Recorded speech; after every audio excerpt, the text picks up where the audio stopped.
Support for this podcast comes from Frito-Lay and the 2023 Snack Bracket Championship. The Frito-Lay Snack-It Challenge is underway, and fans are voting on their favorite snacks to crown champion. We're talking about prime-time matchups between the best 64 snacks in the land. Will Ruffles Ridges reign supreme? Can Doritos defend their dynasty? Or will Smart Food use their smarts for a surprise upset? Only you can decide. Get in on all the action for a chance to win up to $1,000 or a year's worth of snacks. Let your snacks be heard. Just go to fritolaysnacket.sbnation.com to vote and enter for a chance to win. No purchase necessary. Sweepstakes ends April 3rd, 2023. Void where prohibited. Year's worth of snacks awarded in the form of 52 coupons, each good for one bag of chips. See official rules at fritolaysnacket.sbnation.com. This is the Black Gold Banneret Podcast.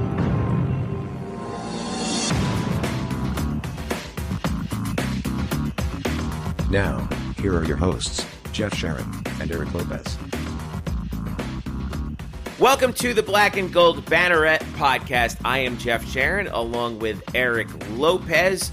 We've got a lot to huddle up on here on this cold week here in Central Florida. We've got what was National Signing Day, right? But it still is, but it's kind of not. Because the early signing period with whatever. We got basketball to talk about, obviously, as the conference schedule rolls along. Eric, we got softball stuff to talk about. We're a week away. Hallelujah. Go bye-bye football. Hello softball. That's the way the world should be. Love it. We never really bid farewell to football around here. But we also have a guest on the show later on. Emily Marron, the head golf coach for UCF Women's Golf, is here as well. So to preview her team as they begin their spring stretch, which will hopefully lead to another good finish in the American and another NCAA appearance. But let's first talk about, we're recording this on Wednesday, February 2nd, and no, we're not going to talk about the Washington Commanders. Instead, we're going to talk about National Signing Day, and joining us here to chat about that, Stat Boy Drew himself, Andrew Gluchov, joining us on the show to catch us up on football's roster moves. What's up, Andrew? How are you? This is still NSD. It's not National Signing Day. It's National Signing Dud, because UCF has brought in no new guys. They're just announcing the transfer, right? But that was expected, Yeah. And this is most schools. Most schools no longer really do much on the February signing day. I mean, the one guy that was really talked about was Leighton Nelson, flipped from UCF to Vanderbilt. Not a surprise. The fact that he decided not to sign early on, was kind of, a red flag of, potentially, moving somewhere else. But other than that, just everything played out as expected. UCF did not sign anyone today, and all they did was announce officially the transfers who have all enrolled, all 8 of them.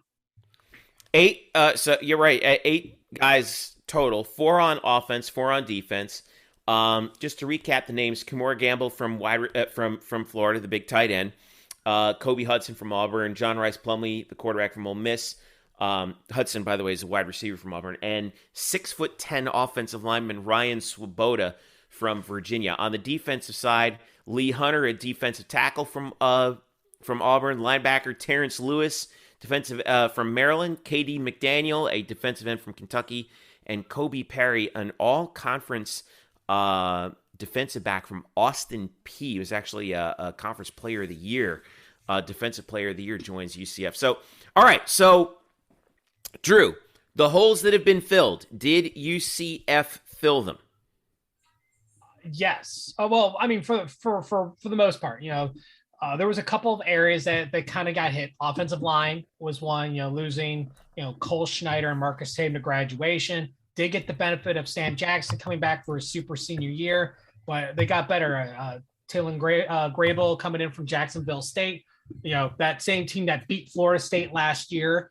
Mm-hmm. And then Ryan Swoboda, who's a multi-year starter in Virginia, 6'10", 325 pounds. I mean, this guy is an absolute monster in size. Great timing, bringing in a couple of linemen that have experience. Grable has 2 years left. Swoboda has 1 year left. And I think they really hit the mark there. the next side, Kobe Hudson coming in from Auburn. He was the team leader in receptions and yards there. Big pickup, helps with UCF,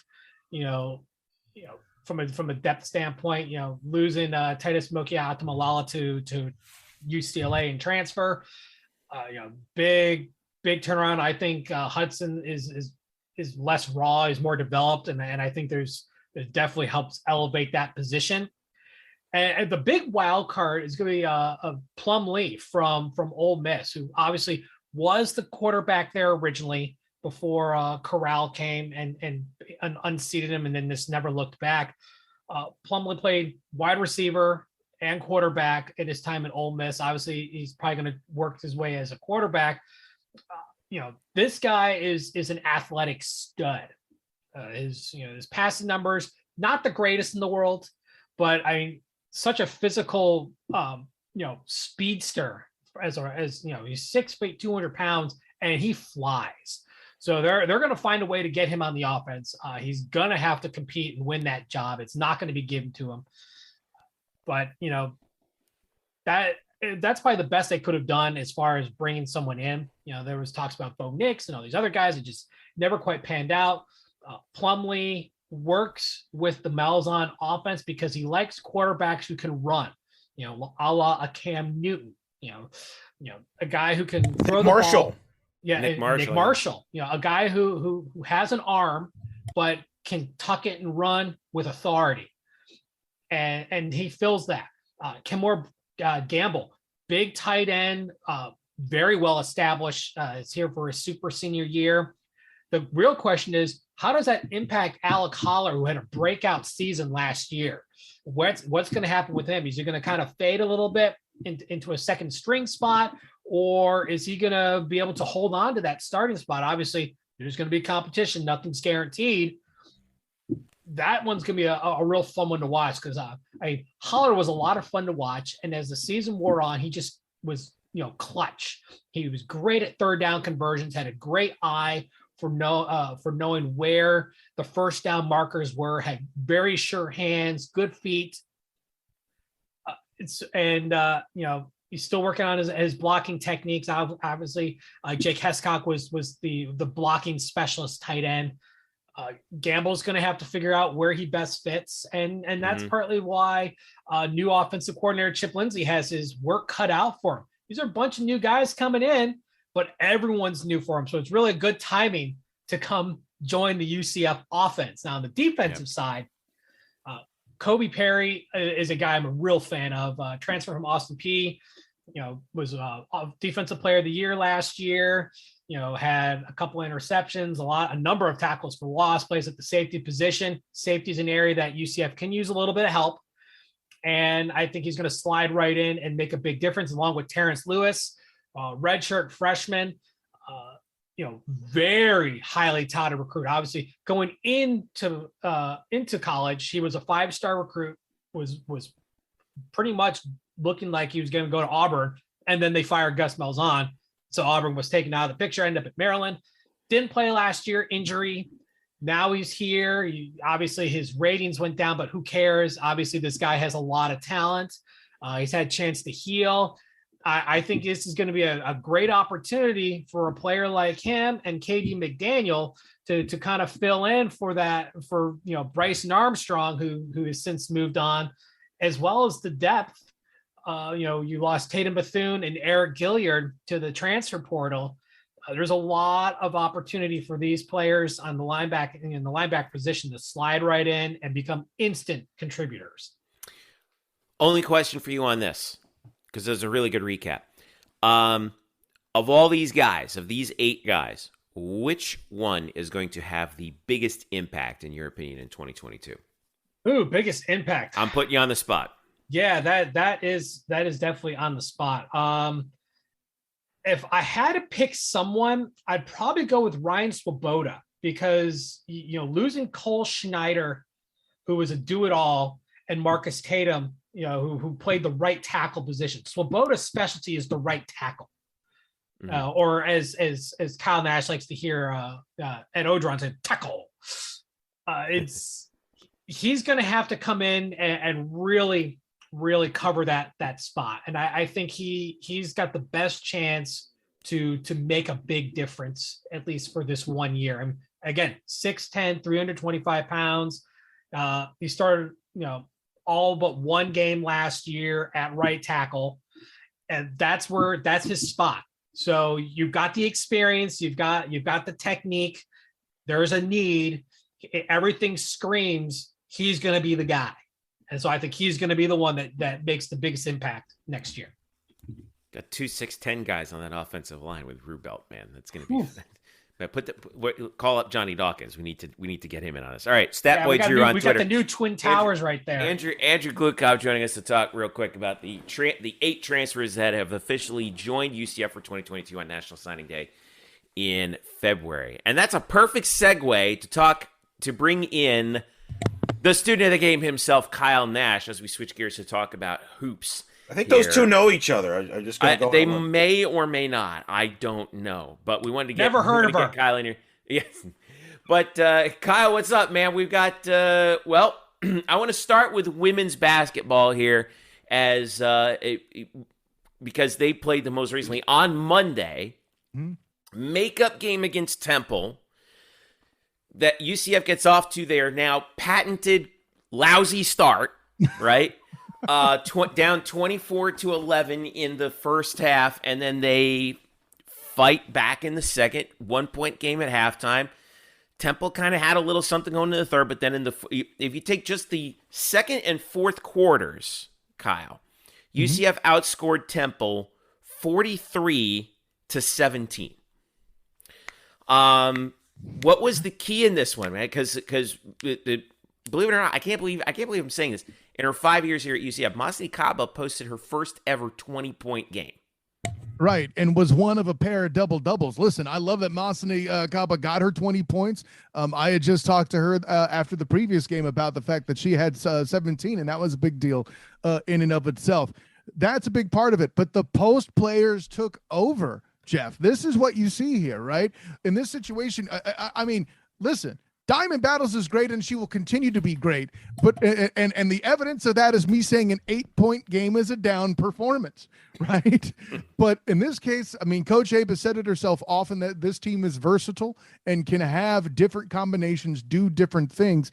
Destiny Thomas, though, getting the double-double, finally, that Coach Abe has been calling for throughout the season. A big 18 points from her, by the way. 8 for 13 on the free throw line is a big deal. Like, Kaba and Thomas are doing what I feel like Coach Abe draws out that she wants post players to do. Snag rebounds, which they obviously did both with 11. Score points when you get the opportunity, as both of them did. And if you don't score, get to the free throw line, which the two of them combined. 15 for 24. Granted, not necessarily a great percentage at 15 for 24, but getting to the foul line 24 times, that's what Coach Abe is asking for. Now, I think what was good about that game, too, Kyle, was the fact that Temple's game plan looked like I saw this, I wonder, at every single time that one of them got the ball in the high post, either Kaba or Thomas, and this worked with Brittany Smith, too, when she played, they just backed off of the bigs 15 feet from the hoop and collapsed on because UCF likes to do some of that high-low action a little bit, where they'll have one post down low and then another post up by the elbow or on the free throw line. They just backed off of the big who was on the free throw line, and Masni and Destiny were just like, all right, no problem. And then they were shooting jumpers. Right. And making them. And I think that, or they were taking the ball to the rack and getting fouled. So that really encouraged me to see like that this team is confident enough where they're like, okay, if you're going to give us this, we're going to take it. And I mean, you mentioned Brittany Smith in there too. She's I use the term air quotes finesse post player because she could still knock people on their backs too. She had 7 boards in the game herself, for example. She just wasn't feeling she just didn't have quite as hot a hand, right? She was 2 for 8 from the field. Not that she's a bad player by any stretch, but 4 points, you could usually get to 6 or 8 out of her. She's capable. She's been capable. We're used to seeing that high post shot from her. I've talked to Abe about it. I believe she said it on the podcast that you and Eric had with her, Coach Abe, that Mosini's biggest asset is to score more. Those high post shots are something we may not have seen this time last year, 2 years ago, from Masini Kamba. So in the past, that's a good strategy. They just paid for it this time because they got better. Kyle, the thing that I'm the most concerned about is these slow starts in the first quarter. And you saw, the Tulane game you were at was the same except thing. against USF. That wasn't a slow. That was the exception to the rule. But it kind of bit them at Cincinnati in that loss. And I bring that up because obviously they got Memphis coming up this weekend. But then they go on the road to Houston. And then on Super Bowl Sunday, they are going to Tampa in an enormous game that will have massive implications to the conference championship game. You can make the argument the winner of that game is probably the heavy favorite to win the league. It's bigger than the actual Super Bowl. The Super Bowl will be a drag. We already know who's going to win that game. But you do? Come on. The Rams should have a walkover. It's a home game. It's a home game for glad we're recording this. But anyway, that game doesn't even matter. It's irrelevant because the UCF deal. And my concern is you can't fall behind against teams like USF and expect to catch up, Kyle. You've talked to Coach Abe about it. I know they don't have the answer because if they did, they would fix it. But what do you see? What do you have a theory why they dig themselves these holes? Is it just one of those things where they just kind of wait to adjust, or what do you make of it? See, Eric has asked me to put on my tinfoil hat here. I love it. And I've asked Coach this question, and I believe the first time I asked it, her response in total humor was, "If you could tell me, let me know." So, what I'm going to put together actually is based on the post game. Not from the Temple game, but from the game previous, where I asked Masini, the Tulane game, I asked Masini Kaba herself, she and Diamond, I was talking to them. I asked them, was there an element of being tentative? I didn't call it timidity, and I hate using that word because I think that's too strong. I mean, when you got post players that can knock other players over, timid's the wrong word. But Masini did confirm that there's a tendency among some of the players to pass up a shot thinking they can find a better one by dishing it to a teammate. Overpassing, being a little too unselfish. Right. And I think Masini put it best. When they start to realize that they are the best shot, that's when you start to see it hoop. And from that standpoint, I think the confident shooters right now are certainly Diamond, certainly Tay. I have watched games where the entire bench shouts at Alyssa Lewis. I was just going to say, yeah, me too. Yeah, you're closer to the shouting than I am, Jeff. I mean, let's be real. Right, they're actually shouting at him. They're actually shouting at him. In my direction. Yeah. Shoot it! I'm surprised they don't take the mic from you, Jeff. Shoot it, let's talk. Yes. But like that's the kind of we make all these jokes to kind of highlight the fact that I think that's got to be where the slow start is, because anybody who's a former athlete could tell you, and people who have watched former athletes can tell you, getting warmed up's important. That's why they spend 30 minutes before the games, right? So getting into that rhythm, getting warm, if you're uncomfortable, is what removes that nature of being uncomfortable. Now, note that the one game that they didn't require that so much, if my theory holds true, that USF game, listen, I don't know how you can find a game that they would get more hyped for in the conference than that game, point blank. So that could account for it. Well, to your point, and you and Jeff were there in person in the USF game, and Coach Abe, we talked to Coach Abe about it in the podcast. They shot with confidence in that game. Right. And maybe it was one of those things where they were so locked in that it wasn't overthinking or being like, well, maybe I should pass here. They were just aggressive in part because South Florida was giving them the shot. They were playing off. They were playing like, we dare you to shoot the ball. So guess what? You're going to take the open shot. We'll get into more about that matchup next week. In that matchup, that's a huge game. I cannot emphasize how big that is, but UCF can't look past that because you got Memphis at home, and then Jeff, I know you've got this one circled at Houston before USF. That's a tricky game there as well. Kind of a tricky part of the schedule there at Houston before that USF game. Yeah, at 15-3, that's the one that I think is.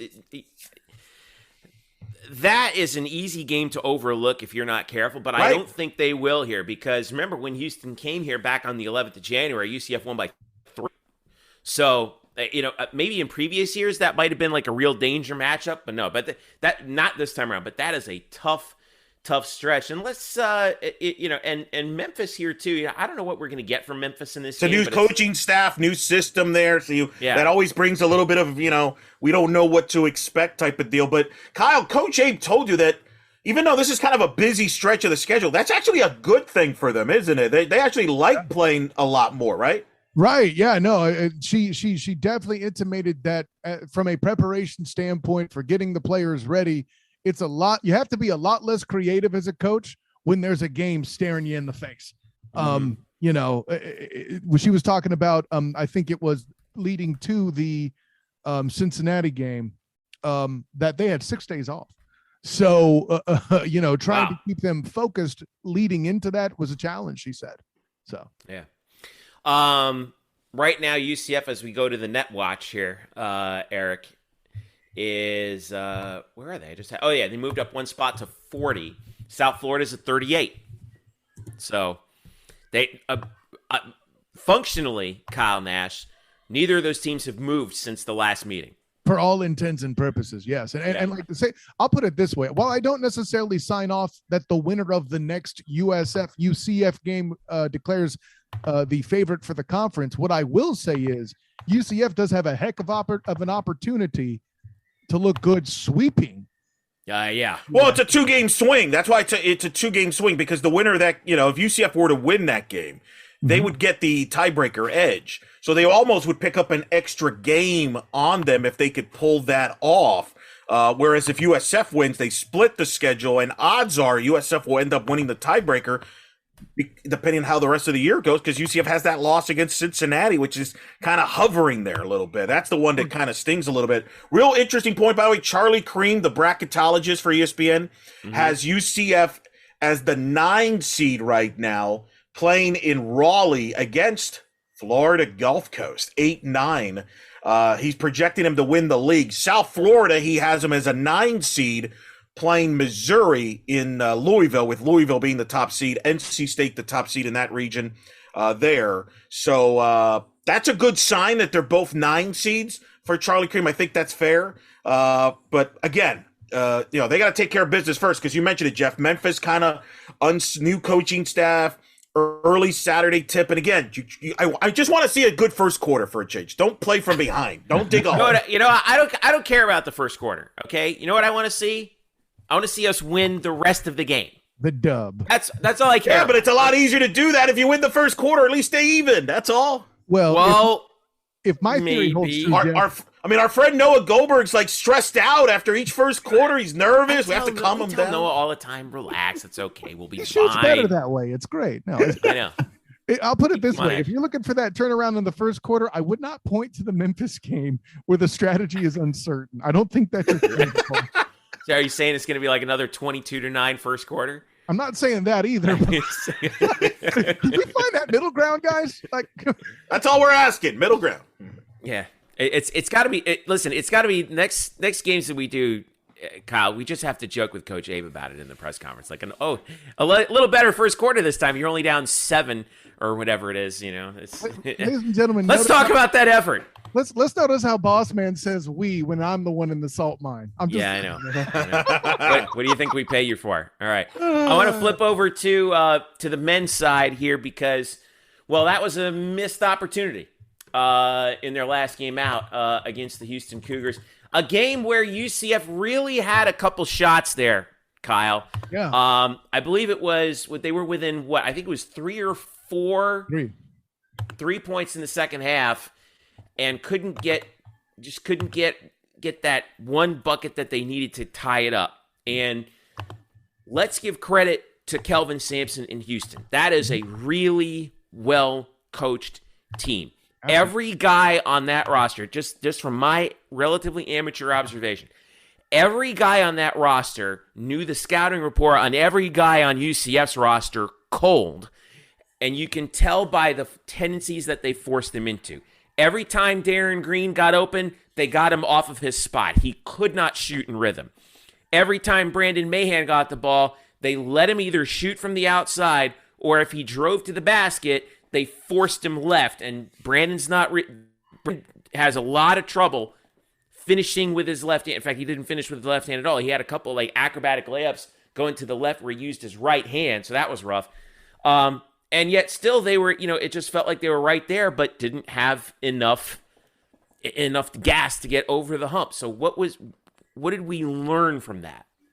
So a couple things, and please keep in mind, as I say all of this, Jeff is spot on. Houston is a very complete team. There is a reason they are ranked top 10 in the bleeding nation. They belong there based on that. Don't be and don't be surprised if they go to the Final Four again. As far as I'm concerned. Yes, exactly. Right. And I'm glad you mentioned the point of the consistency there too. That definitely should be mentioned if you're describing this Houston team. As for UCF guys and the way they competed, listen, I have to give a ton of credit to Chikembake Jean battling Josh Carlton. My God, that guy's good. I believe the way it was put by somebody else in the press row that he is a grown bleep man. Okay. And that is an accurate fact. Yes. He's a large human being, but also had touch, much like Chikembake Jean, right? So I got to love the fact that he managed to dunk on this grown bleep man while being fouled as Derek. As we have photographic evidence of it, courtesy of Derek Warden. That's right. So, I got to give a ton of credit to him. The guards finding a way to get hot. Listen, they tried to knock Darren Green off. They only really successfully did that late. Props to him. I feel like Darius Perry was slow to find his way, but he found it later, got a few key shots in towards closing that gap. I mentioned Bakke. He had 8 points in the second half that really kind of was a huge part of that gap closing that we mentioned. But I really think what killed him were the cold streaks here. And a lot of that is tied to a 1-12 Brandon Mahan. I'd hate to put the kid on blast, but the particular example here is that we have yet to see a game, including the vaunted Michigan game, gentlemen, where all three, Darius Perry, Darren Green, and Brandon Mahan are all on fire at the same time. That has yet to happen. And when asked, Coach Dawkins is just as perplexed as to why that is as well. But then how would you explain that? Like it's kind of a flow thing, but if they fix that, and they don't, by the way, go scoreless for the last 5 minutes of the contest, they have a very different ball game. Yeah. I think we have to, so UCF is no longer being even mentioned by Lenardi in his bracketology. So now I think we have to. He bailed. Yeah, but SMU is still there, but he's still got SMU out, even though SMU's at 16. Yeah, because this is not a good year for the league. This is a bad year for the league. They are in serious jeopardy of being only a one-bid league if Houston ends up winning the conference tournament. But it is what it is on that. Right now, from a UCF standpoint, you can't worry about any of that. You're just trying to get a win. Mm-hmm. You got to get a win this Thursday. This is a big game here. You got USF. This is your rival. Kyle has adjusted his schedule. Kyle's a busy man. He's an important man. He's going to be covering the Super Bowl next week. He's not going to be with us. Going out to L.A. I am. He could easily be there right now, but he chose to stick around to cover this USF game. What a dude. That's the unselfishness of him there. My question is, will UCF actually show up like you will, Kyle, on Thursday? Because they didn't show up when they were in Tampa a couple weeks back, which was really their worst performance of the year. Yeah, and I don't think that's close. And I'll tell you what, I have spoken of this in other places when I've talked to UCF football players, and I even mutter the word the numbers 2015 together. I get a look that is a combination of either, the desire to throw things or infinite sadness. And the same thing happens when we were talking to Bakke after the Houston game and someone brought out USF. I got that, man, that was awful. And I want another shot face. And Bakke, by the way, first year guy on this campus, right? He's a fifth year senior, but this is his first year playing here. And he's got that feeling. That tells me, him being a captain as well, I should add, that tells me he's ready to lead this group to get some of that vengeance, because we've cited in the past, Eric, and it kind of came to be while they were still playing some out of conference games, right? They had Bethune-Cookman and another college to build into the Michigan game, I think it was. Yeah, they had Bethune-Cookman and North Carolina A&T, and then it would have been Florida State, but that got postponed. North Alabama was the last game before Michigan. Right. Right. So we were leading into we saw the situation where those games were leading into that Michigan game to give them something to build. And you notice Brandon Mahan steadily improving over that time. You noticed even Isaiah Adams steadily improving over that time. Everybody else finding their groove into it, and then it set the table for that big Michigan game. The closest thing, gentlemen, I think they have on their schedule right now to find that spark in league play is this USF game. If they achieve coming out like they're supposed to and give themselves something to build on, there's going to be something legit there. And I think they can do that.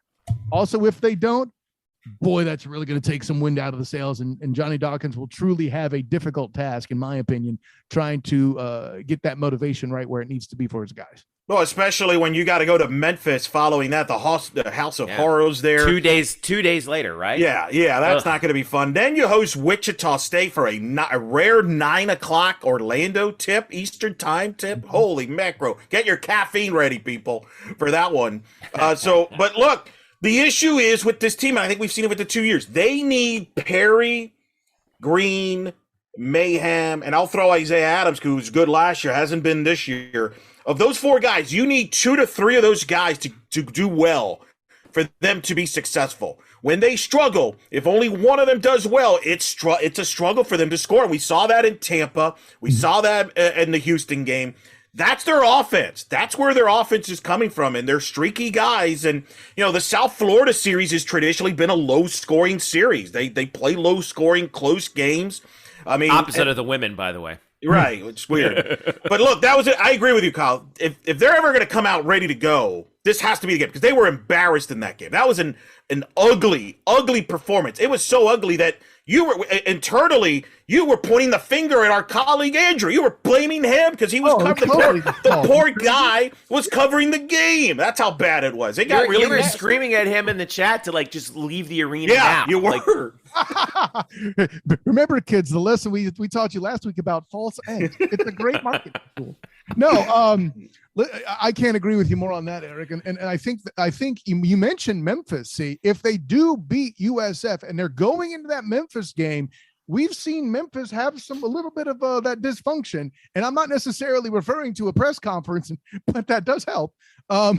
It's okay, we can refer to that. It's all right. Where Penny Cardaway basically cussed out his media because, God forbid, they actually had expectations for his high recruited touted class that's got multiple lottery picks. How dare you? I sense sarcasm. No, but here nor there that, or who's still injured or who's not. With all that in mind, with what's going on, they're not at their full strength too. That could be step 2 in a confidence building sweep that brings the players up to be ready to take care of business, to even it up against Wichita. So think about it. If they can sweep both USF and Memphis on the way to splitting with Wichita, it's not a bad place to be. Boy, that's going to be a tough ask at Memphis, though. I mean, that's like Eric said, House of Horrors up there, because it's basically an NBA game every time up there. I mean, they get 20,000 people in that arena. So I mean, it's hopefully you get off. But if you get off to a good start at Memphis, right, they'll turn on that Memphis team, because they've turned on that fan base has turned. And the other thing is too, just like we saw in that first game too, is Memphis wants to turn it into a track meet, and the good thing is I think we have the ball handling to kind of take the wind out of their sails a little bit. It got close a couple times. That's where Darius Johnson and Perry playing together will probably be a factor in that. Yeah, I think definitely. All right. So the schedule. I'm glad you finally said his name, by the way, Eric, because as you're breaking down that offense, don't forget that kid could do some things. He does, but he's a freshman. He shouldn't be asked to do as much as he's kind of been asked to do. It should be the veterans. The Mayhems, the Perrys, the Greens. Let's not baby him too much, okay? No, I'm not doing suggesting anything more than what he's being asked to do. And it's good that he's being asked to do more. No, I agree. He's the future, man. I agree, but he's learning on the job. He's done a good job. Yes, they all learn on the job. I'm not saying that he should be a focal point per se, Eric, but if you got a team that's coming out defensively and has realized that you and I have that the key to slowing this team down is to getting Darren Gree out of the game early. If that happens and they achieve that and they start to cover the veterans and they're giving the kid opportunities, Darius Johnson makes them. No, that's fair. That's fair. You're absolutely 100% agree with that. Agree 100%. Yeah. All right. So the schedule, this is, like we said, this is a busy 5-day stretch for UCF with 3 massive games. Home South Florida, Thursday, February 30, ESPN Plus, 7 p.m. Saturday, February 5th, 2 days later, 8 p.m. at Memphis. That's on ESPN 2. And then the late tip at home Tuesday, February 8th against Wichita State, ESPNU. That's a 9 p.m. That's the real reason why start. Kyle's going out west, so he can just watch the game early at 6. What a stretch, man. That is a stretch, boy. Let me tell you. That is hard. But, man, if they come out of this, I mean, if they come out of here 2 out of 3, or even better, 3 out of 3, if they come out of here 3 out of 3, that's righting the ship in a big way, isn't it? Well, yeah, but you got to win the first one. The USF one's you have that to one win. Out of the way. You have to win that game. Otherwise, just shut off your social medias all over the place. Don't even go. Just don't even. If you lose that game, just turn it off. Eric is projecting again. And on the bright side, though, if they lose that game, Drew is definitely then Kyle owes Andrew an apology publicly. Oh yeah, if they lose it there too, he's vindicated. Sure. Yeah. There you go. I'm owed one anyway. You're you're the one telling me about tackle and stuff. Why are you? All right. How's that pronounced, Kyle? That is enough out of you two. Go get a room somewhere. All right. Kyle Nash, thanks for joining us. The student of the game, the SOTG on Twitter.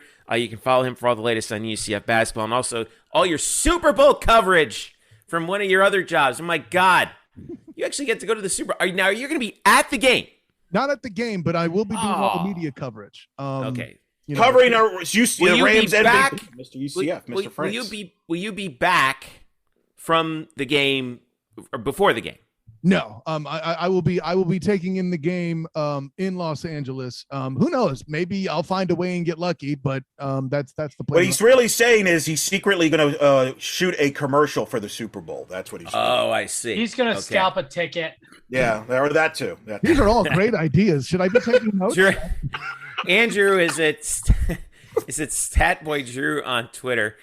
You can follow him for the latest on UCF football and all things uniform and logo related, which is one of the things that we've been nerding out on the past few hours here on this Groundhog's Day. So, gentlemen, thank you once again for your contributions. Be safe out there. And Kyle, going to be a busy couple weeks, man. Hey, listen, honor, joy, and privilege as always. But like I say, class will still be in session, but for now, class dismissed. When we return, Emily Marron reopens class to school us on UCF women's golf and her team as they prepare for the spring half of the season with 5 tournaments leading up to the American. Can the Knights do it again? Win the American, get back to the NCAA championships, and have a shot at a national title? We will see with head coach Emily Marron. When we return, this is the Black and Gold Banneret Podcast. Today's episode is brought to you by Cars.com. With over 2 million vehicles and 50,000 more added every day, Cars.com will match you with the perfect car for you, your budget, your life, your style. And if you're ready to say goodbye to your current car, Cars.com will get you an instant offer to cash it in. Just start by entering your license plate and get matched with a local dealer who will write you the check. So whether you're looking to buy or sell, just go to Cars.com. It's magical.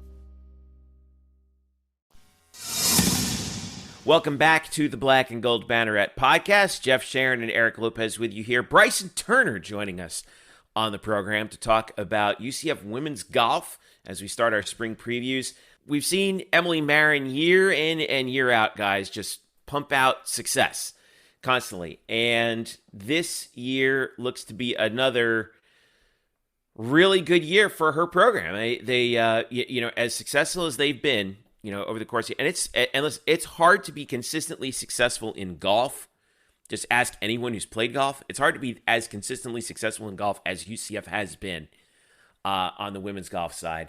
So Bryson, you got the chance to talk to Emily, and what is her general sense as we before we get to that interview with them, what is her general sense of where her program stands heading into the 2022 season? Well, right now. She's looking ahead to the first matchup of 2022, which of course is their home match at Eagle Creek Golf Club, the UCF Challenge, and it seems like she's just working on like some development things. She has a new freshman coming in Victoria Levi from Switzerland, so she has to break her in, and just continuing the season's development from the fall, because it's one continuous season from the fall to now. It's just that now that you're in the spring and you only have 5 events left until the conference championship game or conference championship tournament, you need this is when you buckle down and really get yourself prepared for those big events. It's sort of like teaching to the test in a way, I guess you want to say. All right. Well, we're going to hear about that from Emily right now as Emily Marron joins us on the Black and Gold Banneret Podcast. I guess I want to go ahead and start with how is the kind of the team doing? You got your home match of the season coming up, the first of 2022, this upcoming weekend on February 6th, the Eagle Creek Golf Club. How's kind of the vibe going into this? Yeah, it's an exciting week. This is our only home tournament of the year. So to have 17 other schools come here on our home course, it's a lot of fun, a lot of work, but we're looking forward to it. And the weather looks to be great. So that was a concern of last weekend. It was a little cold. So I know all these teams will be happy to be here in Florida and enjoying the good weather. All right. So looking at where you guys left off in the fall, you guys, as a team, at least, you guys seem to be breaking into the top 25-ish. You guys were ranked 25 in the coaches poll, 27 by Golf Week, and 22 by Golf Stats. So what do you think happened this fall, like at least as far as from your perspective, that helped this team get to the position it's in now? And what do you think it has to do to move higher going forward into the spring? Yeah, obviously we have some players that have surprised us a little bit. And one was Zoe Alou, our freshman coming from France.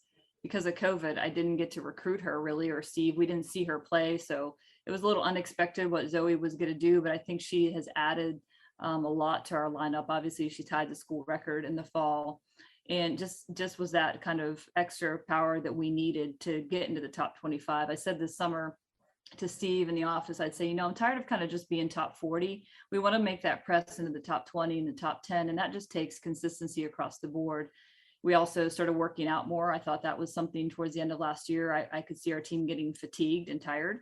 So, we amped up our workouts. We, went from 2 days a week to 3 days a week in the weight room, and just small changes like that. We also implemented more of a worksheet type of practice, where this is the first time this past fall where I literally type up worksheet practices and they have to do exactly that. So there's little things here and there that we've tried to amp up that I think have made us just a little bit better. It's so small, right, in golf, that difference between being top 40 and being top 20 and then to be in top 10. So every little thing counts. You talk about Zoe Alou, and she ended up really bursting onto the scene, tying the single season or the single round record for lowest round. What was it like during that match to see a freshman go and do that? And what does that say to you about her development?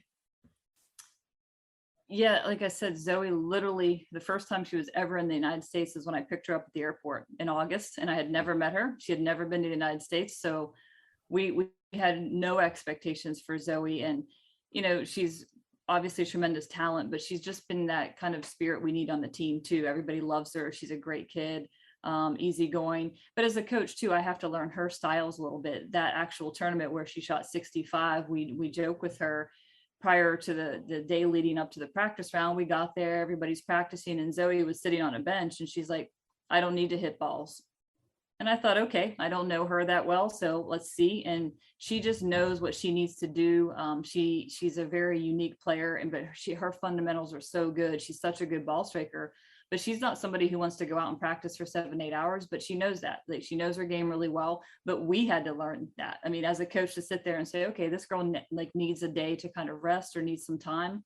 I didn't push her and say, no, get up here and hit balls. It was one of those things where I was like, let's see. And, she goes out and shoots 65. So, in golf, it's so important that it's an individual sport. So they all know kind of what they need and when they need to push a little bit. But she's a really good player that I think that will be one of our key components to the lineup this spring.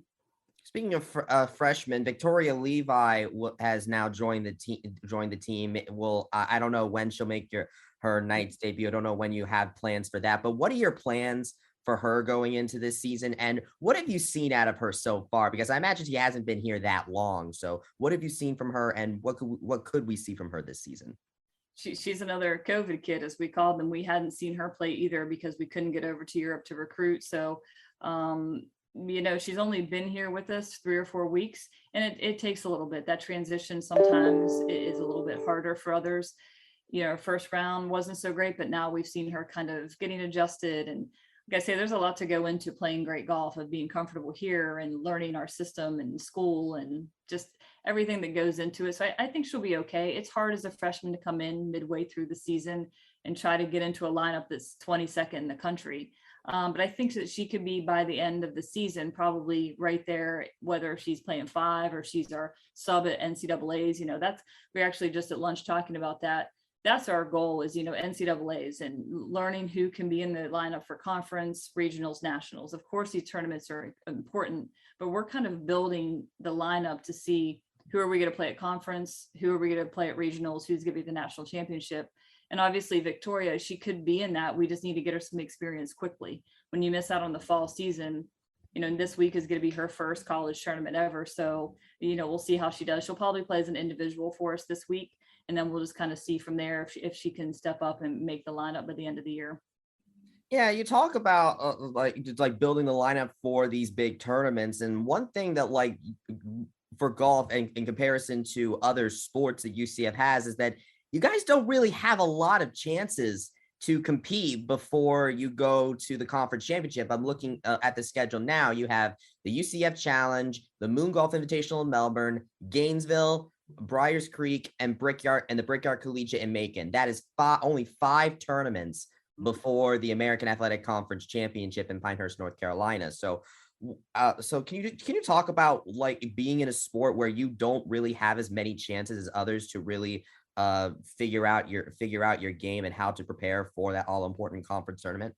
Yeah, golf's a little bit different. Although we only have 5 tournaments, I guess we have tournaments that are 3 days long. So it's not like one soccer game or one basketball game. We go and you're getting 3 rounds in of competitive golf. And we strategize of having a couple weeks off and giving them time to rest and building to the postseason. So, that's the goal. Every team kind of plays 4 or 5 tournaments in the spring, and then you lead into conference where, we think, we should have a really good chance to win conference. I'm not saying we should win conference, but we'll probably go in the highest seed.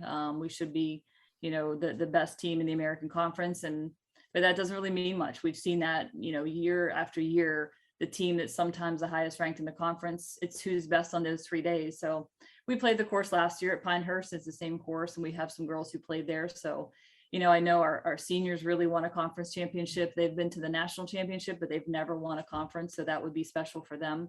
So we have some big goals for the rest of the spring. Yeah, speaking of those seniors, Anna Laura Collado and Alyssa Lamoureux, looking back at their fall statistics, they seem to go through a little bit of struggles on the course or over the course of the fall. So can you talk about, like, kind of what was going on with them in the fall, and maybe what they could improve, how they could improve their scores going into the spring? Yeah, and if you look statistically, maybe Anna Laura, the thing with Anna, she's a 5th year and she's in the DeVos school, and school was a lot for her, and she'll even admit that. She was very overwhelmed with the coursework and how much she had to be away from golf and didn't practice as much. And now it's funny, Anna Laura, we're finishing qualifying this week. She's going to be in the lineup next week at the UCF Challenge. She's probably playing number 2 for us. So I think she's settled into her 5th year a little bit more, has kind of a better grasp of school and her time management. Alyssa, she's probably playing about the same. It's just the fact that we say, our job as coaches is to recruit players that are better than the ones we have. And that's just reality. And Zoe came in and she's taken a spot. And that's what we say to our players. Next year, we get 2 more players in. They're going to be already in the lineup. So you have to continue to work on your game and get better and develop. And if not, we're recruiting younger players that come up hungry. And, it's tough when you're a senior. I think that you think this is my last home tournament. This is my last conference championship. You have a lot of emotional stuff going on too as a senior versus a freshman who comes in, doesn't even know what the American Conference is. So that's my job, is to kind of keep them a little bit balanced. And I just had a talk with Alyssa yesterday. Let's just worry about day by day. Let's not worry about the whole big picture of, this is my last tournament. This is my last year. So seniors, sometimes it's a little hard because they get emotional and it's their last farewell and they want to go out on top. So you talked about how you expect or have a solid prediction that UCF will go into the American Conference Championship at the highest seed. And what I've seen a lot of nationals talk about, looking at the rankings and looking at the NCAA preview, they mentioned Camille Banzette as you guys' highest ranked player. Can you talk about how Banzette's fall and what contributes to the accolades that she has been receiving? Yeah, Cam's another player who, if you would have looked to statistically last year versus this year, I think she's ranked 60th in the country. She works harder than anybody that we have on the team. Cam's very focused. She's very disciplined, and I think she has some high goals this year. So she was another one who came in last year playing maybe 4 or 5 for us, and now she's basically our number 2 player and only getting better. So we got that French power with Cam and Zoe that came in, and they were kind of our dark horses that came in and really put a extra firepower in the lineup. And what's really cool, these girls that we've got in the lineup, any of them can shoot under par, and that's what it takes. We've got 5 girls that if they're all clicking on the right day, they can all shoot 67, 68, and that's what it takes to compete with these teams that are top 10 in the country. Yeah, and Tinrata Pitton really managed to do that at the EV Odom Invitational. I have it right here. She managed to she managed to be the 4th ever player in program history to get an individual victory. She broke the lowest 54-hole score in school history by 3 strokes. And can you just talk about that weekend at the EV Odom Invitational and what happened with Tinrata that weekend to get her to where she is now, and what do you think we could see from her this spring? Yeah, we call her Pat. That's her nickname. In Thailand, they all have nicknames, so she goes by Pat. It's funny with Pat. I say that Zoe and Cam were a surprise. Pat's never a surprise to us. She's so good. She's so consistent.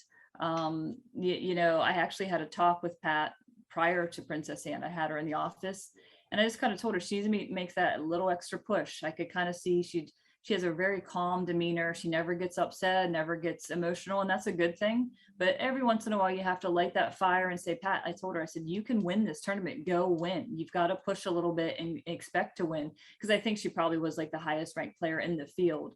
And if she goes to the American Conference Championship, she will be ranked number 1. So she has to have that little bit. And like I said, her strength is she kind of stays calm and doesn't show much of emotion. But I think maybe that's my job a little bit, to get her motivated and kind of spur her on and say, hey, come on, you got to push a little bit. And she's fantastic. Fundamentally, she's so good. If you watch her play, you think, how does she ever shoot over par ever? She's so consistent. So, like I said, you're never surprised if Pat wins. She won 2 tournaments her freshman year. She won the Vanderbilt tournament and another SEC event at Florida. So her freshman year started off so strong, and then COVID came, and obviously we all went home. She didn't come back that fall. She came back last spring. So she's just kind of starting back where she left off her freshman year. All right, and might as well go ahead and complete the set. Noticed that Jess Baker has really improved her scores over the course of the fall. So how has her development been going, and what could we see out of her this spring?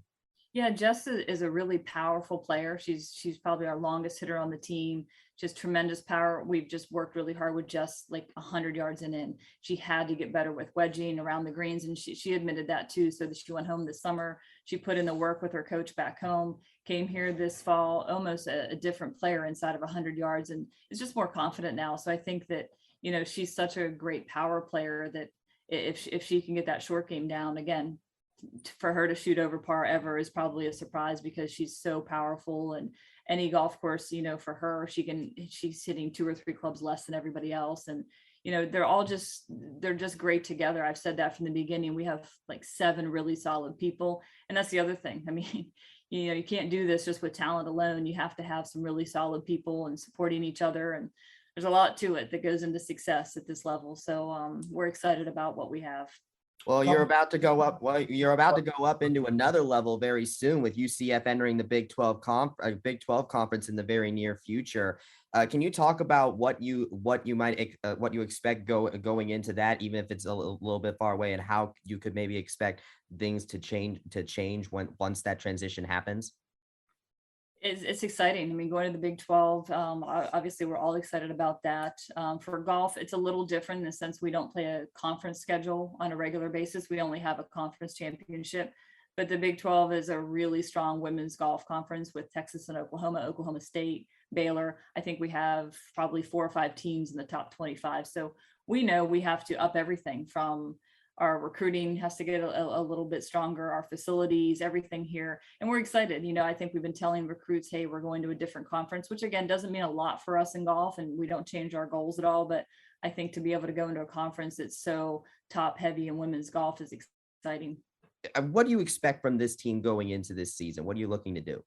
Yeah, I think big things. We don't want to sit here and speculate, but if we keep doing what we do best and work on our attitudes, our effort, our preparation, I really think we can get to the finals again and make match play. I mean, I say it to Steve, and I told the team, they all think I'm probably crazy, but I think we could win a national championship. And I'm not here saying you should put that out on social media, but we saw Ole Miss last year win women's golf national championship. And I think they're ranked 18th or 19th. Nobody expected Ole Miss to win, but our format that we have now with match play, if you can get to match play, you have a chance to win. And I don't like the format, by the way. I think it should just be stroke play, which it has for years. And we went to match play 4 or 5 years ago. And the number 1 team or number 2 team, I don't think has ever won. It's teams that come from behind, because match play is just so different. We don't play match play all year, but if we get to the national championship and with this group, you have that firepower that you could make the top 8 to get into match play. You never know. So, it's a big goal, and we throw it out there and we just try to have fun with it. But, obviously we want to win a conference championship. We want to go to regionals in advance. And this year, for the first time, the women's golf championship has moved to the format of men's. We have 6 regionals, only 4 teams from each region will advance, and that's different than the years past. So it doesn't make it harder. It's about the same percentages to get through, but instead of 6 teams making it through, 4 teams make it. So it's a little different that way. So we know, Florida State's hosting, Stanford's hosting a regional. There's a lot of these regionals that the host school more than likely will make it through because it's their home course. So then you only have 3 teams at each region that will make it through if you look at it that way. So you've got to play well, and you should. To get to a national championship, you have to play well in any sport. So that's what we're aiming to do. Speaking of your home golf course, that's where you're going to open your spring season. So can you just talk about Eagle Creek Golf Club and what about it might give your team the edge in going into this first tournament of 2022? Teams love coming to Eagle Creek to start their spring season. It's I shouldn't say easy. It's just there's not a lot of anxiety provoking shots out there. There's not a lot of out of bounds. There's not a lot of water. So, you can kind of grip it and rip it out there, and the power players do better, but it's not a tight golf course. It's kind of linksy style almost. And the only defense that course has is kind of wind. If it gets windy and cold, it plays a little tough.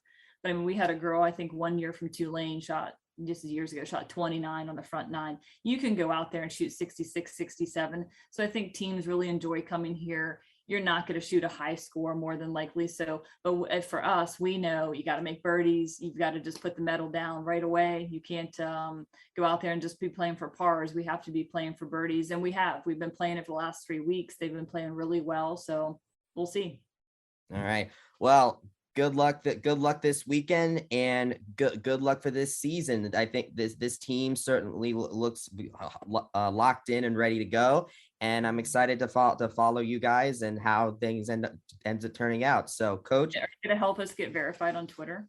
I really hope so. We'll have to add verify. We have to make sure. I don't even know what that means. Somebody said that I was verified on Twitter. I'm like, I don't even know what that means. I think it's just basically me. I think it's just so that it's just a stamp of approval, so that way people don't steal your identity on Twitter, which is weird because almost every other UCF athletic team is verified on Twitter, and not the women's golf team, which I find quite odd. So if you're looking to fix it, then I am certainly on that team.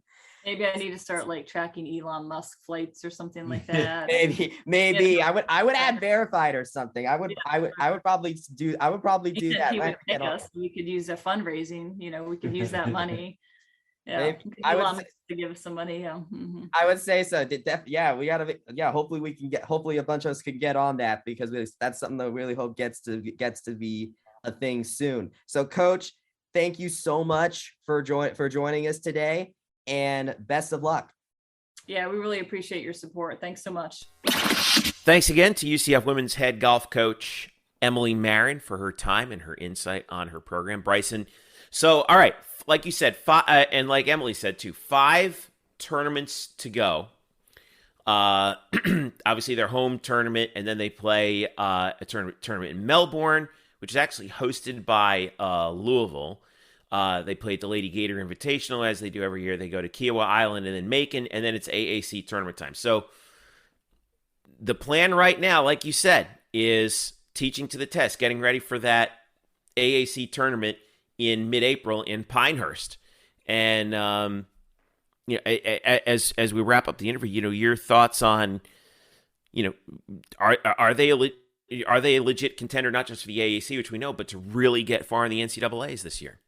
I think they should. Obviously, with golf, it can be a little up and down depending on if somebody has a bad day or not. But if they manage to stay consistent, then I would say so. Zoe Alo, freshman, absolutely doing really well for a freshman. You have Tinrata Pidden, who broke the 54-hole record, had a great fall.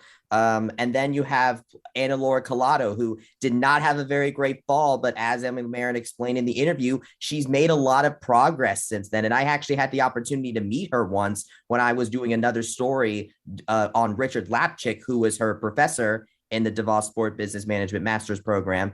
And I can kind of see, it's a lot for her. So to hear that she is working on that time management aspect and is looking like she has it down a lot more going into the spring season, to the point that she's number 2 on the lineup for this week at the UCF Challenge, really shows me the development that this team has already undergone since the fall concluded.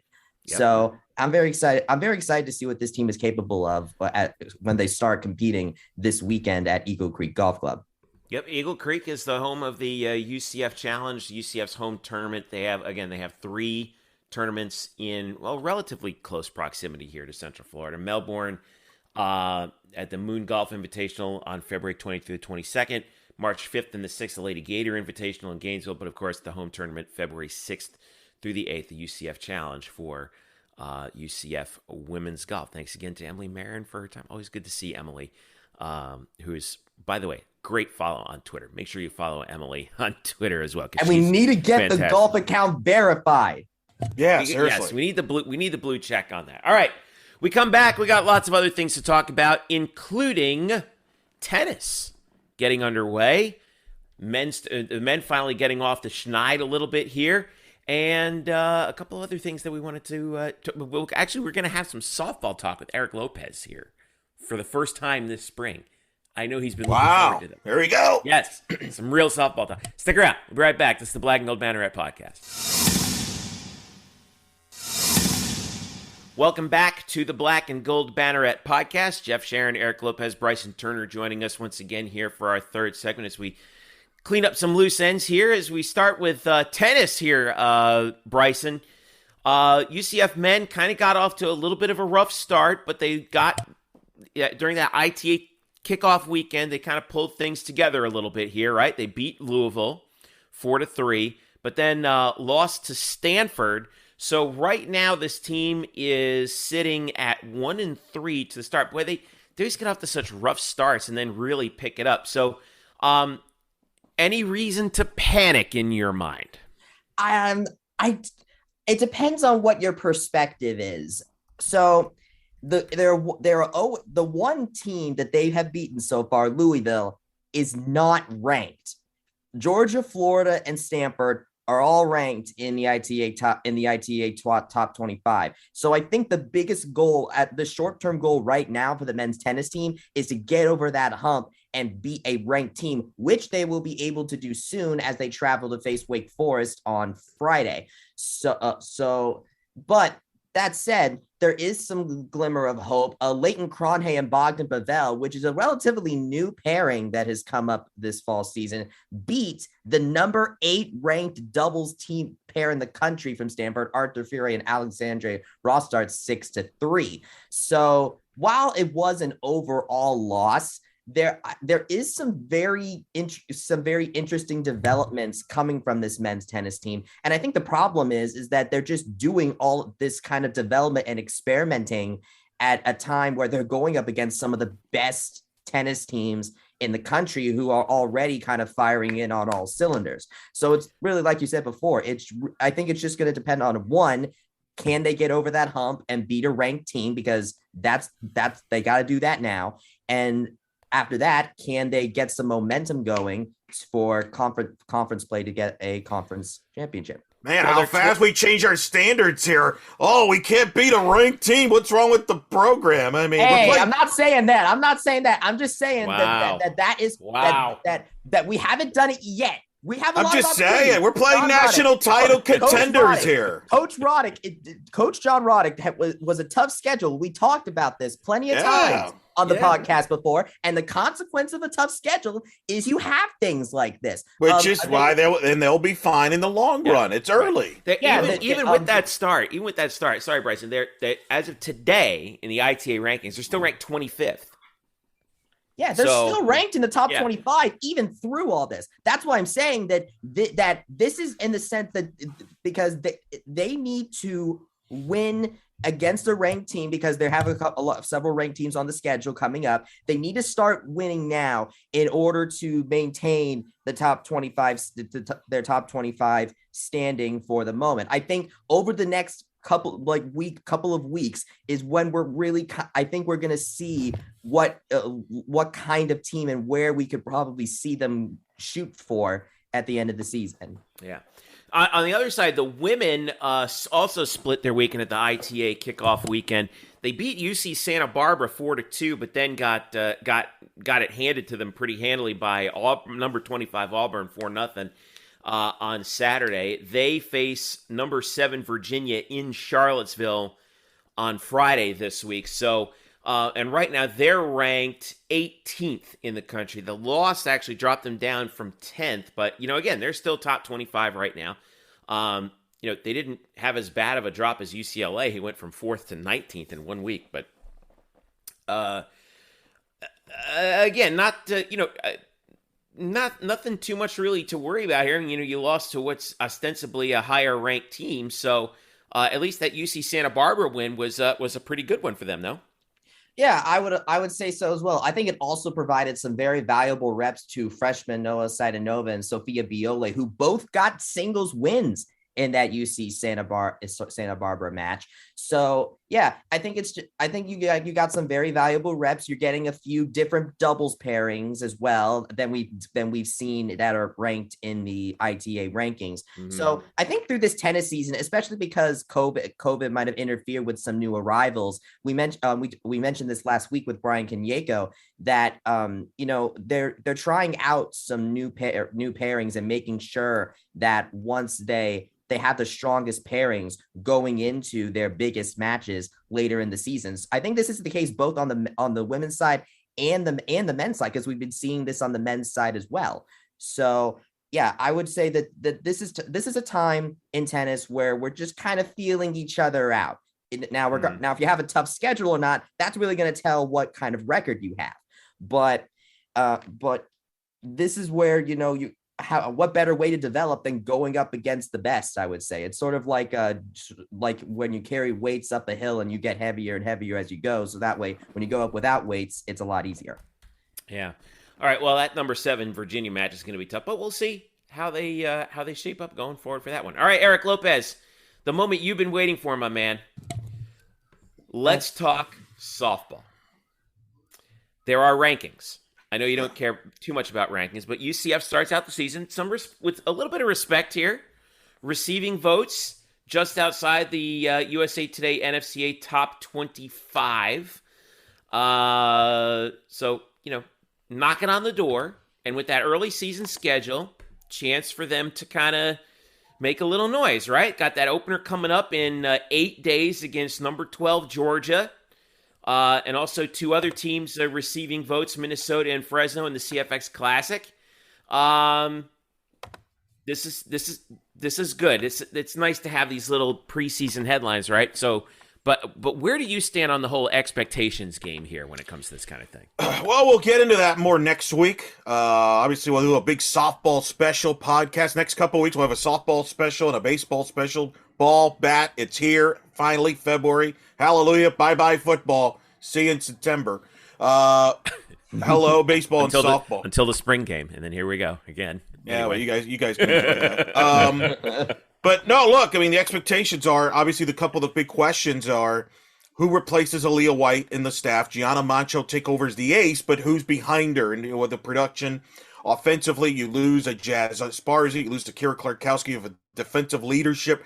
This is a young roster. They have experience to some extent, but it's a very young roster. I'm curious about the leadership on this team and some of the key holes at catcher and shortstop in particular. I think they're going to be pretty young. And you mentioned those rankings. Here are the teams they're playing on the schedule. They've got Florida State and Clearwater at the ESPN Elite Invitational. Mm-hmm. Florida State's ranked 4th. Florida comes to UCF. They're ranked 6th in the country in the poll. You've got Georgia, who's the opener next week. They're ranked 12th, return almost everybody offensively. Virginia Tech is 13th. They come to UCF in April in this schedule. Michigan, who has 2 All-American pitchers, is ranked 16th. They play UCF in Clearwater in a couple of weeks on the schedule. James Madison, the darlings of softball that made it to the Women's College World Series, they come in ranked 17th. They come to UCF. You sense a pattern here? I mean, Tennessee's ranked 22nd. UCF's playing them in Clearwater. Liberty, your favorite, Jeffrey, ranked 24th in the country. Yeah, they right. come to UCF for a midweek in about a week and a half. So you get the gist here. Wichita State's the conference favorites, 25th in the country. UCF's receiving votes.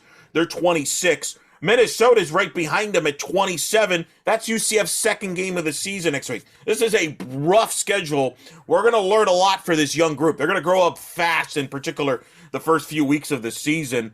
And, it's going to be interesting to see how this plays out. But we will have Coach Ball Malone next week. This will be a softball special. We're going to have this next couple of weeks. We'll have a couple of regular podcasts. We'll have a regular podcast and then a theme podcast. Next week will be softball. The following week will be baseball. It's our tradition. We like to call it the Brian Murphy special. We used to have Murph on. We used to have Murph on to talk baseball for about over an hour. This time it'll be other people talking for over an hour on the baseball front and on the softball end. And by the way, tweet us questions. I'm going to be on the hot seat next week. Hot seat softball questions, the burning questions you as the audience want to ask. Jump it in. Jeffrey, Bryson, they're all going to put me on the hot seat and I'll answer all your questions. Where can they send those questions, Jeffrey? Send them to our Twitter account, which is UCF Banneret _SBN. UCF Banneret _SBN is where we want to know. So, all right. So, a couple things also that we wanted to we have to get in on the Orlando Pride like right now. Okay. Not only is former UCF women's soccer head coach Amanda Cromwell now the head coach of the Orlando Pride. All right. Not only have they hired Michelle Akers as an assistant coach, they have also hired Alini Reyes as goalkeeper coach. One of the great goalkeepers in UCF history, obviously, led UCF to the Elite Eight. Played obviously for Amanda Cromwell at UCF. And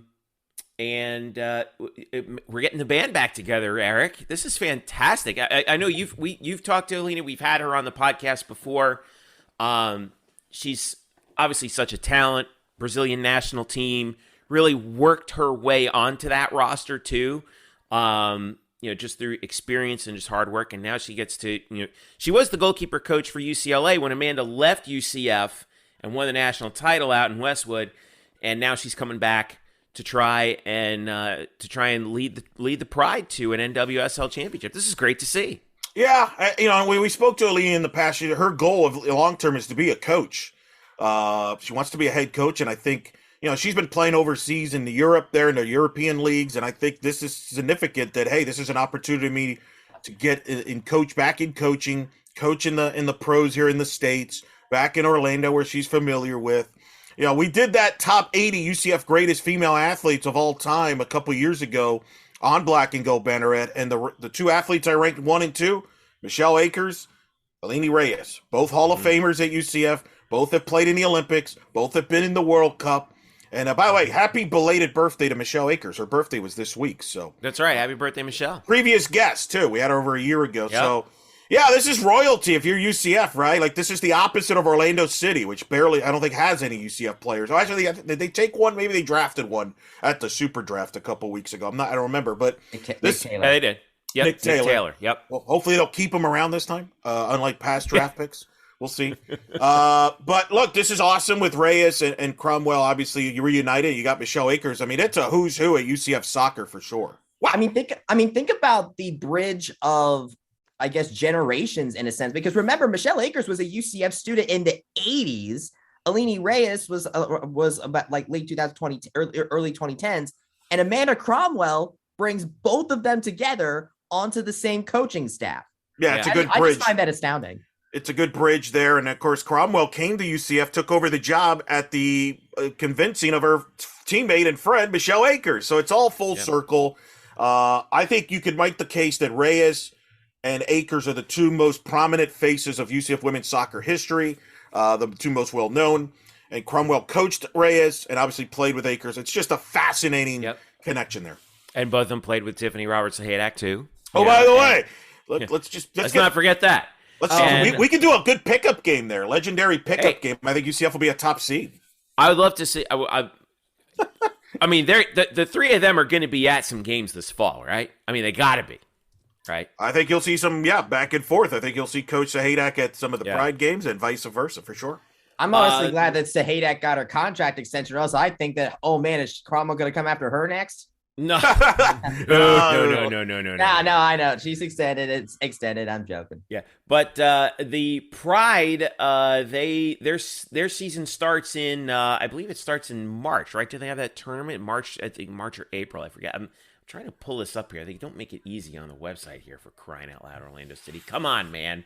By the way, the interesting thing while you look at that up. I have it. Their first match is April 10th against Racing 10th. Louisville at Lynn Family Stadium. It's the challenge. Yeah, that's the Challenge Cup that starts the tournament. Go ahead, Eric. Well, I was going to say the irony is whenever they have their first home match, Amanda Cromwell's coached there before. She led UCLA to the College Cup back in 2017 in that very stadium, lost to Stanford in the national championship game. But I remember there was a lot of UCF alumni in the stands. So if nothing else, the Pride's attendance is probably going to get a nice spike. I'm very interested to see how they're going to tackle this NWSL, because they also just agreed to the NWSL and the players just agreed to their first ever CBA. So I'm going to be very interested to see how Cromwell, her staff, and the Pride navigate that as that era starts to set itself into the NWSL. Well, I'll tell you that what that really means is, every step that you see there is it's another step on the NWSL toward the mainstream. I think there's been MLS has provided, I think, a significant amount of support. I mean, obviously the Pride are part and parcel of Orlando City as a unit, and I think this is good to see because the more opportunities there are for, the women's soccer in the United States on the professional level, that's good. That's a good thing for the sport going forward. We've seen how that has helped the WNBA. The WNBA has been around for almost 30 years now. And really, I think the growth of NWSL, the organic growth of NWSL, I think has been what's been most impressive. There was some times where the WNBA was kind of like struggling without the help of the NBA. Now it's getting to a point where it can kind of stand on its own brand, and I think NWSL is achieving that on a faster timeline than the WNBA did. So this is good, and it's good to see. It's good to see old friends back in town. That's the other thing. It's cool too. So, all right, as we wrap this thing up. By the way, we don't have any UCF players on the Washington Commanders, so we can't talk about that too much. But Washington Commanders, Cobra Commander approves. I'm glad there is a name. Now follow my orders. Wow. Yeah, but yeah, I mean but they have a name. Well, they had a name before. It was football team. What a missed opportunity that was. They could have been the football club, and then everyone could have been like, "Hey, let's go see the club." Like that. No one wants to say like, "Go see the team," right? Like, I've been hearing that Red Tails was a name that some people have wanted. Everyone wanted that one. I wanted that one so bad. It would have been so cool, they went the safe route with Commanders. It's like, okay. I mean, wasn't that a name of an AAF team, if I'm not mistaken, San Antonio? It was the San Antonio Commanders. Yeah. What's funny is the Cleveland Guardians now in Major League Baseball. Guardians was also an XFL team name, the New York Guardians. So they're just stealing trademarks from new football leagues all over the place. Well done, guys. Come on. Well, the AAF is no more. Might as well use the name for something. Yeah, but those marks exist somewhere. Someone owns those trademarks. I don't know who. Probably just made some good money. Maybe not. I don't know. It's entirely. I don't know how that changes hands or any of that kind of stuff. But the San Antonio Commanders in the AAF, they had the best attendance of any AAF team. They had they actually drew people to the Alamo Dome. So yeah, well, the Orlando Apollos were the best team, though. Listen, true, but listen, and those two teams probably played the best game in AAF history. It was San Antonio and Orlando, that game in the Alamo Dome. So, but yeah, I mean, the bar is low and they met it, so can't complain. Can't see it, but I'm shrugging. Right. But all right, so let's wrap this thing up here. So we've got plenty to talk about with basketball coming up. Thanks again to Emily Marron for joining us talking women's golf, and Bryson, thanks to you. You can follow him at It's Bryson Turner. Follow Eric Lopez at Eric Lopez Elo, and follow me at Jeff_Sharon. Follow us collectively at UCF Banneret_SBN, and of course blackandgoldbanneret.com, where you can find all the latest news UCF as part of the SB Nation network. So it's a lot of, the football news was like, pulling things together that we already knew, but it's nice to have these guys like signed on, ready to go. And 2022 is right around the corner, but we got our spring sports happening. Golf and tennis this week. It's a busy week. Yeah, we're starting to really fire it up. Eric Lopez, you are about to get busier. Softball. Yeah, well, I was going to say, it's about to get busier. Hey, did you see the video board? Last thing, did you see they're putting up the video board? The pieces finally arrived for baseball? Yes, I am very reminded. Finally! I am eager to see what it looks like. At long last. I think that thing was there from when we were students, I think. Oh, by far. I'm just happy that baseball's around the corner, because me and Brian Murphy has been watching the Caribbean series on ESPN Deporte. That's how we need some baseball in our lives, some bat in our lives. Listen, UCF baseball might be the only baseball in our lives for quite some time, from what I'm hearing. Oh man, yeah. No comment. We're not even getting there. Best of luck to Chad Mottola. Hopefully we'll see Chad Mottola soon. That's what I'm hoping too, and all the other guys as well, former UCF alumni that are out there in the major. Let's get that CBA done so we can see you guys. All right. Let's get Drew Butera back there. We need another year of Drew. Come on. All right. For all of us here at Black and Gold Banneret, I'm Jeff Sharon saying thank you so much for listening. This has been the Black and Gold Banneret Podcast. We will catch you next week.